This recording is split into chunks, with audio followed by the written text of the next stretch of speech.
পঞ্চগড়ে প্রেমিকার সঙ্গে ঘুরতে বেরিয়ে মোটরসাইকেল দুর্ঘটনায় প্রেমিকের মৃত্যু।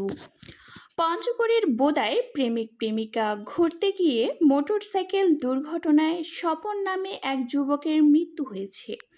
রোববার বিকেলে উপজেলার মাড়িয়া ইউনিয়নের ফুটকিবাড়ি এলাকায় এ দুর্ঘটনা ঘটে। নিহত স্বপন বোদা উপজেলার ব্যাংহাড়ি ইউনিয়নের ধনিপাড়া গ্রামের উপেন চন্দ্রের পুত্র।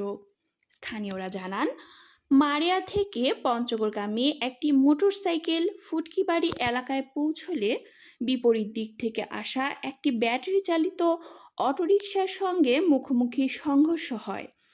এতে মোটরসাইকেল আরোহী স্বপন গুরুতর আহত হন। স্থানীয়রা তাকে উদ্ধার করে বোদা উপজেলা স্বাস্থ্য কমপ্লেক্সে নিয়ে যান। এ সময় প্রেমিকা সুমি রানী আহত হলে প্রাথমিক চিকিৎসা শেষে তার পরিবার নিয়ে যায়। উপজেলা স্বাস্থ্য কমপ্লেক্সের কর্তব্যরত চিকিৎসক জানান, বিকেলে দুর্ঘটনায় আহত অবস্থায় স্বপনকে হাসপাতালে আনা হয়। প্রাথমিক চিকিৎসা শেষে তার শারীরিক অবস্থার অবনতি হলে উন্নত চিকিৎসার জন্য রংপুর মেডিকেল কলেজ হাসপাতালে পাঠানো হয়। তবে রংপুর নিয়ে যাওয়ার পথে সাকুয়া নামক স্থানে তার মৃত্যু হয়। স্বজনরা তাকে পুনরায় বোদা উপজেলার স্বাস্থ্য কমপ্লেক্সে নিয়ে এলে তাকে মৃত ঘোষণা করা হয়।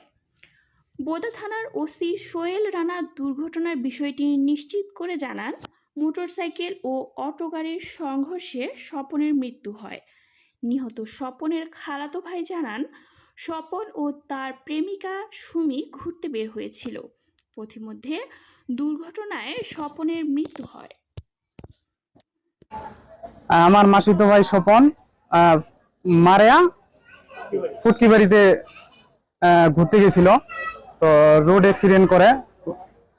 তো একটা মেয়ের সাথে সম্পর্ক ছিল, তারপরে রোড অ্যাক্সিডেন্ট করার পর বোদা সদর হাসপাতালে নিয়ে আসা হয়। তো সদর হাসপাতালে রেফার করে দেয় রংপুরে। তো রংপুরে যাওয়ার সময় সাকুয়ার কাছাকাছি গেছি, তখন মারা যায়। তখন আবার ব্যাক করে বোদা সদর হাসপাতালে নিয়ে আসি। এখানে ডাক্তার কনফার্ম করে যে উনি মারা গেছে। মাসিতো ভাইয়ের নাম স্বপন, আর ওর বাবার নাম হচ্ছে উপেন, গ্রাম হচ্ছে ধনিপাড়া আর বেঙ্গারি ইউনিয়ন। আমার খালাতো ভাই, ওনার নাম স্বপন। উনি আমার যে একটা মেয়ের সাথে রিলেশন ছিল, রিলেশন যে ওই মেয়েটাকে এখানে বেড়াইতে নিয়ে যাওয়ার সময় অ্যাক্সিডেন্ট করে মারা গেছে। অ্যাক্সিডেন্ট গেছে মারা ফুটকে নদী। আসসালামু আলাইকুম, আমি ডাক্তার মারুফা বিনতে মতি। আমি বোদা উপজেলা স্বাস্থ্য কমপ্লেক্সে কর্মরত আছি। আজকে বিকাল 3:40-এ আমাদের এখানে বিকাল 3:40-এ স্বপন, পিতা উপেন, ঠিকানা ধনিপাড়া, ময়দানদিঘি, বোদা, এবং জুথি রানী 15 বছর বয়স, পিতা বিধান, গ্রাম সাকুয়া, বোদা, এনারা দুইজন আমাদের হাসপাতালে রোড ট্রাফিক অ্যাক্সিডেন্ট নিয়ে ভর্তি হওয়ার পর আমরা স্বপন 22 বছর, ওনাকে রংপুর মেডিকেল কলেজ হাসপাতালে রেফার করি। পথিমধ্যে তিনি কিছুক্ষণ পরে 15-20 মিনিট পরে রাস্তায় মৃত্যুবরণ করেন এবং তারপরে তাকে ফিরিয়ে আনা হয়। এখানে আনার পরে আমরা তাকে মৃত অবস্থায় পাই এবং জুথি রানী তিনি এখন ভালো আছেন।